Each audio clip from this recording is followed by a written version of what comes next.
ভূমধ্যসাগরের নীল জলরাশির কোলে আল্পস পর্বতের শীতল শোভার মাঝে জেগে থাকা এক দেশ ইতালি।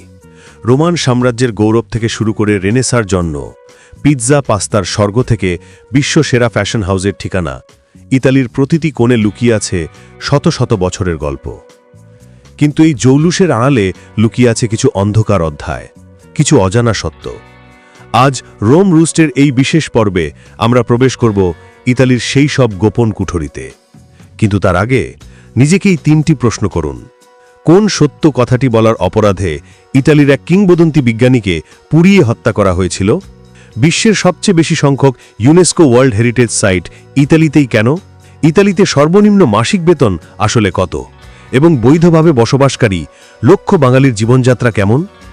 এই প্রশ্নের উত্তর খুঁজতে আজ আমরা ইতালিকে দেখব শুধু ভ্রমণ কেন্দ্র হিসেবে নয়, বরং জীবন, মৃত্যু, সংগ্রাম আর গৌরবের এক মহাকাব্য হিসেবে।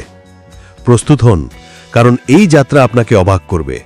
ইতালির গল্প শুরু হয় প্রায় 1000 বছর আগে, রোম শহরে যা ছিল পৃথিবীর অন্যতম প্রাচীন ও শক্তিশালী রোমান সাম্রাজ্যের কেন্দ্র। এই সাম্রাজ্যের প্রভাব আজও প্রতিটি ইতালীয় শহর বহন করে চলেছে। যখন রোমান সাম্রাজ্য পশ্চিমে ভেঙে পড়ল, ঠিক তখনই ইউরোপে শুরু হলো আরেক দিগন্ত উন্মোচনকারী যুগ, রেনেসা বা নবজাগরণ। ফ্লোরেন্স ছিল এই রেনেসার জন্মভূমি। লিওনার্দো দা ভিঞ্চি ও মাইকেল অ্যাঞ্জেলোর মতো কিংবদন্তিরা এখানেই জন্ম নিয়েছিলেন। মোনালিসার রহস্যময় হাসি কিংবা ডেভিডের ভাস্কর্য, এই সবই বিশ্ব সভ্যতাকে ঋণী করেছে ইতালির কাছে। কিন্তু এই গৌরবময় ইতিহাসের পাশে রয়েছে এক কলঙ্কিত অতীত, সত্যের জন্য মৃত্যুদণ্ড। ইতালি সেই স্থান যেখানে সত্য বলার জন্য বিজ্ঞানীকে কঠিন শাস্তি দেওয়া হয়েছিল। যখন কোপার্নিকাস সৌরকেন্দ্রিক তত্ত্ব দিলেন যে পৃথিবী সূর্যের চারপাশে ঘোরে, তখন চার্চ তাকে নিষিদ্ধ ঘোষণা করল। কিন্তু ইতালির নাগরিক জিওরদানো ব্রুনো সেই তত্ত্বকে আরও এগিয়ে নিয়ে বললেন যে মহাবিশ্ব অসীম। এই ধারণা তৎকালীন চার্চের মতবাদের বিরোধী ছিল। ব্রুনো তার বিশ্বাস ত্যাগ করতে অস্বীকার করায় রোমে তাকে পুড়িয়ে হত্যা করা হয়। তিনি বিজ্ঞানের পক্ষে দাঁড়ানো প্রথম শহীদ বিজ্ঞানী হিসেবে পরিচিত। গৌরব আর প্রগতি নিয়ে যে দেশের পরিচয়, সেই দেশেই একসময় সত্যকে এভাবে স্তব্ধ করে দেওয়ার চেষ্টা করা হয়েছিল। ইতালির ভৌগোলিক অবস্থান একে করে তুলেছে আরও আকর্ষণীয়। দেশটি ফ্রান্স, সুইজারল্যান্ড, অস্ট্রিয়া এবং স্লোভেনিয়ার সাথে স্থল সীমানা ভাগ করে।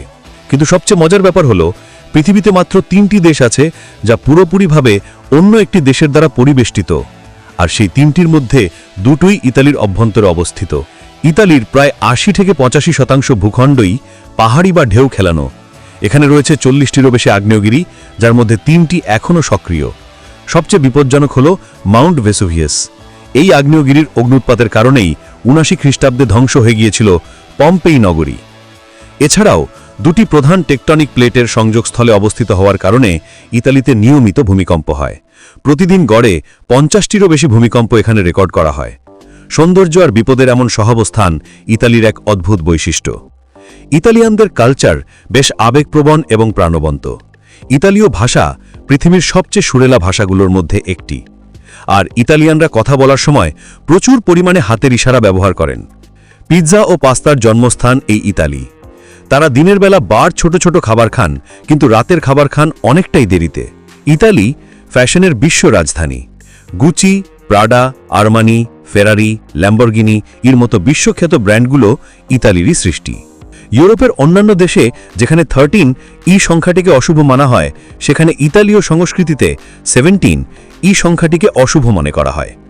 রোমান সংখ্যায় লেখা হয় এইভাবে XVI। এই অক্ষরগুলোকে পুনর্বিন্যাস করলে ল্যাটিন ভাষায় যে শব্দটি দাঁড়ায়, তার অর্থ আমি বেঁচে ছিলাম বা আমার জীবন শেষ হয়েছে।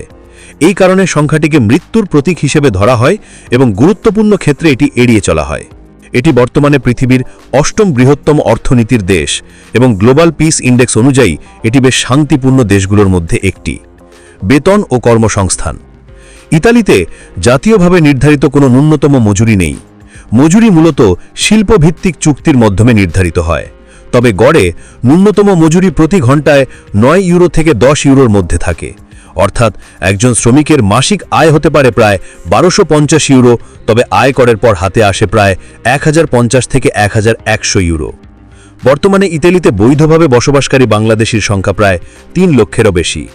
প্রবাসী বাংলাদেশিরা মূলত রোম, নেপলস, মিলান ও ভেনিসের মতো বড় শহরগুলোতে বসবাস করেন।